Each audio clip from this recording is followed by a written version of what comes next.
I don't think I'm being fooled here. I think these guys are utterly different.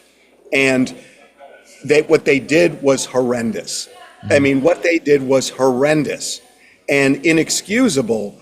If they can't make a case for them, then when does a case actually apply? Because they check all the boxes as far as I'm concerned.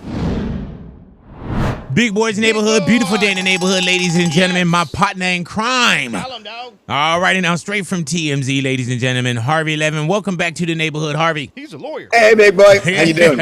I'm doing amazing, my brother. How you doing? I'm good. I'm Man, first off, there's so many things to talk about, bro. But I know that and when I watch when you guys do these deep dives, when y'all do the TMZ Presents, those are one of those things where I'm like, first off, how does one get all this information? And with this one, the Menendez brothers, the prison interview, how do you get that inside where you could get something like that? And what are we seeing with this prison interview? Well, they have never together had an interview in the 35 years they've been behind bars. And I got to say that if this were 2 years ago, all it would be is talking to some guys who are spending their lives in prison. It's different now because they have a chance of getting out. Yeah. So we talked about the elements that will determine whether they are going to be free men again, and what their state of mind is about it all. And I got to tell you, big boy, it was fascinating and on a level shocking to me. Shocking. And now, I know that we're streaming now on Hulu. Is there anything that you could give me when you say shocking and... Yeah. Oh, absolutely. Look, I covered their murder trials when I was a local reporter in L.A. many years ago. And my view of them at the time is they were spoiled brats. Yep. They were monsters. And they deserved the sentence they got. 35 years later, having a long talk with them, my view is utterly different. They are completely changed people. They are introspective, they are thoughtful, they are remorseful. And when you think about it, big boy, until a year and a half ago, they had absolutely no hope of ever getting out of prison. Yet, look at what they did. They started a hospice program, a suicide prevention program, a green space program. They worked with other prisoners to help them get out, to rehabilitate them. They worked on childhood trauma. They got advanced college degrees. And they didn't have any hope of getting out, yet they tried to improve themselves. I don't think many people would do all the things they did under those circumstances. So, I think at least what I heard is authentic, that these are people who have changed fundamentally. Does it excuse what they did? No. Right. But does it open the door to a second chance? And I think a lot of people, including every living relative of Jose and Kitty Menendez, say yes. Yeah, because I see that the family, they do support them coming home. So, and my next question to you, Harvey, was what do they come home to?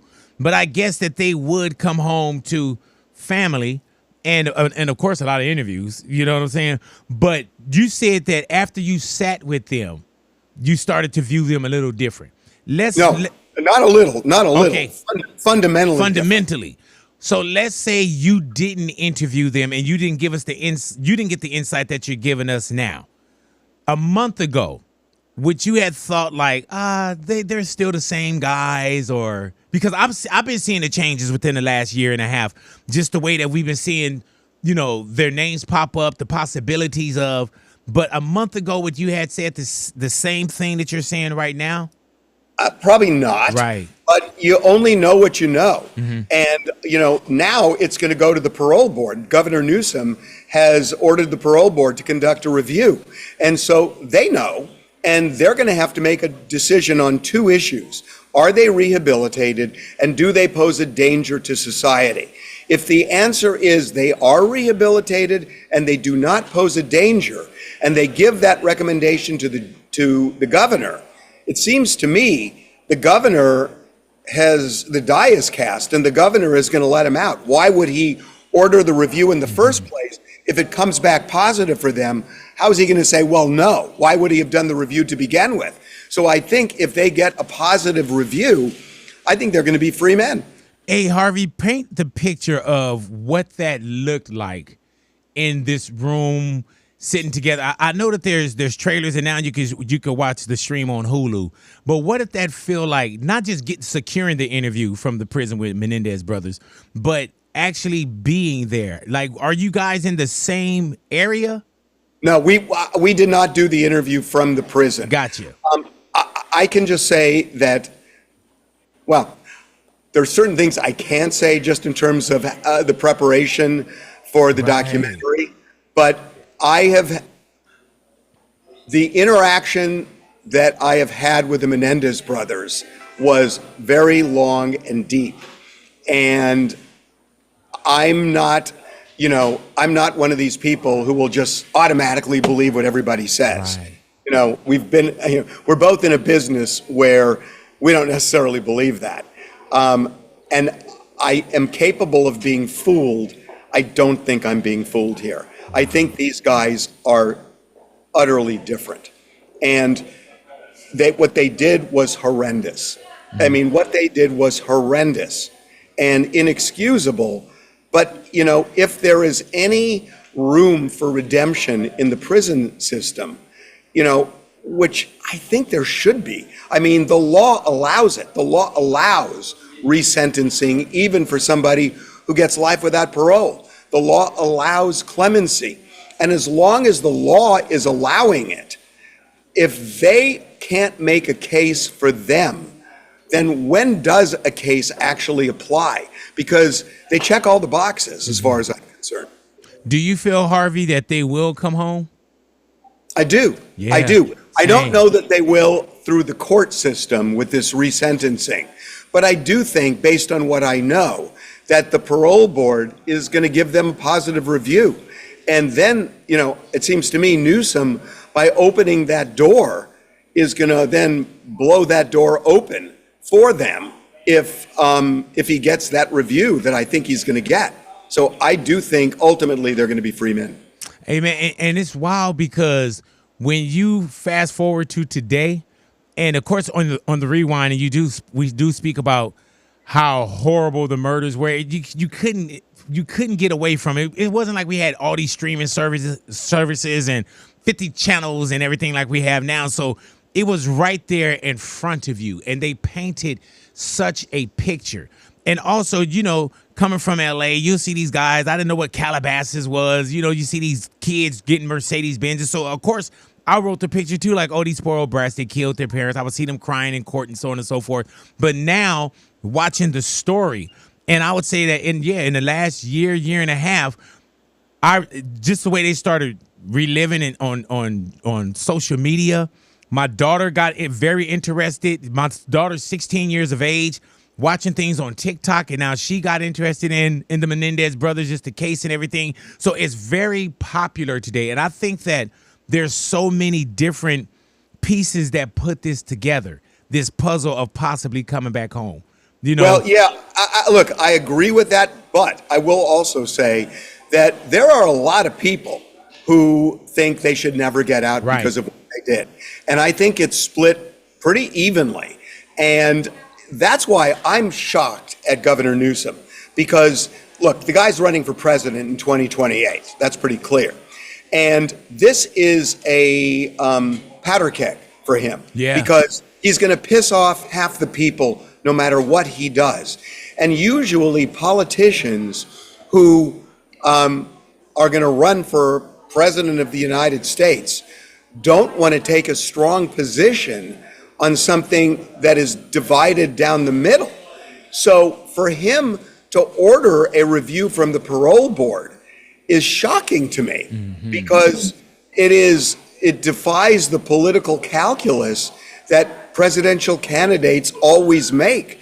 He is not going to be popular for, with half the country, whichever decision he makes, but he was willing to do it, Yeah. And speaking of the president, as we're sitting here today, the Dodgers had a chance to visit the White House, and he was just gushing over Ohtani. Ohtani showed up, but there were so many people in Los Angeles and around that were against the Dodgers as an organization going to the White House. Did you feel that in LA as well? Yeah, I mean, I think it's split. And, it's one thing, if you're really in the political realm to take a stand like this. But, what a lot of people say, and, whether you agree or disagree, they say this is an honor that is not political and isn't about a particular president.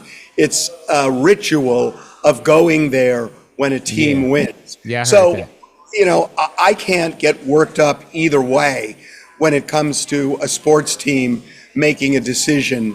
It's been controversial for years where somebody boycotts and somebody doesn't. And, we've seen it a lot. But I don't know. It's not a hill that I particularly feel like I should die on. Yeah, man. And thank God you don't play baseball anymore. You know what I'm saying? I'll tell you, when I was on the Dodgers, this never man. And knowing you, I know. You would have stayed down. You'd have been like, nah, I'm not going to that. And that's why you became a lawyer. You know what I'm saying? Just to make sure that those things didn't happen. I want to run you down the TMZ timeline right now. Ye and the shenanigans that we've been seeing. Oh, God. I feel so bad for Kim Kardashian. I don't know what she's going to do. He is so off the rails right now. And, this, love for Hitler and the anti-Semitism and the peril of, bringing the Tate brothers to the recording studio where Northwest is, it's, and the things he's saying, I never should have had children. She talked me into it. It's like, what does Kim Kardashian do? Does she go to court and just strip him or try to strip him of all custody, physical and legal? How does that incite him? How does that impact the kids? I feel like she's in an impossible situation. And, she is this glamorous, successful, person that people, look up to and think, God, if I only had her life.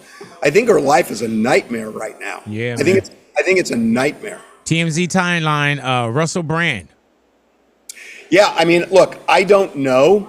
And, it's so hard to make decisions on trials before they happen.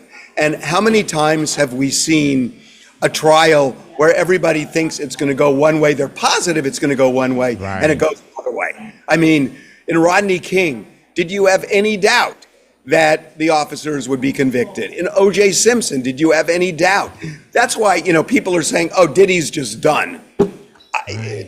Hold your horses, because I don't know. And the funny thing is that in a lot of these cases where you only hear from the prosecution side and the defense doesn't disclose what they're doing, the defense case becomes way more powerful than it otherwise would be in the courtroom, because the impact of hearing a defense when you didn't think there was one is much greater than if you knew going in that there was a defense. So in many ways, when everybody talks about the prosecution's case and they have this evidence and all this stuff, and you don't really hear from the defense until the court trial happens, I think the defense has an edge because their defense is more impactful. And I've seen that for decades. And what's wild about this, man, is the court of public opinion is the one that weighs out so early on. And that makes someone either, guilty. And I think with Diddy, I think it's been the court of public opinion because he hasn't stepped into an actual courtroom as of yet. TMZ timeline, Harvey. Vanessa Bryant, man. I had a chance to see the beautiful post that she put up on social media, and I know TMZ carried it as well with UConn winning the NCAA national, with them winning the championship. When you see things like that, man, and you see just Vanessa having, the broken heart and the solid heart. When you look at things like that, just as a person, what do you feel from those kind of messages? And Gigi would have loved to have seen that. Just the human side of that. Yeah, it's real. I mean, that's life. It's like, I'm in a business where you look at the veneer of celebrity, where they make it look glamorous and everything's great and everything's perfect. It's never perfect. Right. And, she's not presenting that veneer. She's showing the reality of it. And that part is refreshing because that's real life. Man, I thank you once again, Harvey. I got to get out of here. I got to go hook up with my nephew's ex-girlfriend. Oh. So, okay, it's not me. It was Damon Wayans. Yeah, it was Damon Wayans. But one time I did try to get at my brother's girlfriend. Sorry about that, Mouse. Oh, we had a whole debate about that today. The ex. We had a whole, because you know what it comes down to? It's the bro code. Right. And we had a big debate about whether the bro code, because there are a lot of people in my office who think that should absolutely always positively be honored. And there are other people who say, this is ridiculous, that you don't own people once you break up with them. And so I'm amused by this. Yeah. Hey, man, you know what's crazy about that is dating your nephew's ex-girlfriend. That's like beyond bro code, though. That's like bro code with that. You know how you go to Taco Bell or somewhere and you get sour cream, you get this, that's another added on when it's like. But he says his nephew said it was okay to do it. Okay, yeah, the nephew gonna say he's okay because the nephew thought he was done. But then when you go do something, you're like, damn, you really did that? Big Boy, I got to tell you, only you can somehow tie Taco Bell into this. Right. That was awesome. Hey, man, that was amazing. I mean, that's my art. I used to weigh over 500 pounds. I know. All roads lead to food. You know what I'm saying? So the Menendez brothers, man, you did the interview from prison, man. I wonder how the prison food was. See? That's what I did. Wow. You see what I did there? Yeah, you see what I did there? I forgot to ask that question. I'm so sorry. You didn't ask how the prison food was. They've been in there 35. Sorry. Okay, but Harvey, you did ask with TMZ presents the Menendez Brothers the prison interview. You did ask, and I know you did as a journalist. What is the first meal you would want to eat if and when you're released? You asked that. Big Boy, when you watch this interview, you'll see why I didn't. Because I would in a lot of cases, not in this one. And if you watch it, you'll see why. But you know what? That's probably why you do such a great job, and I'm still here. You know what I'm saying? Oh, you stop it. You're a legend, dude. But you know what's wild about this, man? Not only the Wendy Williams, not only the Diddy, not only the Crash. Like, we've had a chance to sit down and talk to so many TMZ Presents, right? And it take a lot to do a TMZ Presents. It's a lot of real hours. And it's wild that you guys put these together. And my producer, Jason, he got to be looking like big. All I want you to do is just do one more interview. You know what I'm saying? Big, why you can't go do something live? Like, he's like, this dude done went and got the Menendez brothers. He was like, man, you can't get DJ Quick? like, come on. But Harvey, I thank you for your time, my brother. I appreciate you. Oh my God, I love coming on your show. Man, I'm gonna come down there one day. I've never been to your headquarters. You should come over. I am, man. Yeah. I am. I'm gonna come down there, man. I mean, I'm not going to give you the address, but you should try to find it. But you know what? I will find it. And also, when I pop up, it should be food there. See what I did there? We have food. All right. In fact, no. There is a Taco Bell nearby. I will get it with sour cream, guacamole, and the Menendez topping. There it is right there. And you know, and you can have it because I don't eat Taco Bell. But I'm going to come down with this right here, too, and I'm going to drink out of this like how you drink out of yours. Oh, God. Now, this one right here, I'm going to put my mouth on the straw because it's Mariana's that work with us. There you go, Marty. And then I'm going to find out what's really in your cup. That's what the people want to know. That's right. Harvey, thank you once again. TMZ presents the Menendez Brothers. The prison interview is now streaming on Hulu. And I want to thank you for being in the neighborhood once again, my good man. Thanks, Big Boy. We'll talk to you soon. God willing. I appreciate you. Harvey Levin in the neighborhood, Big Boy's neighborhood.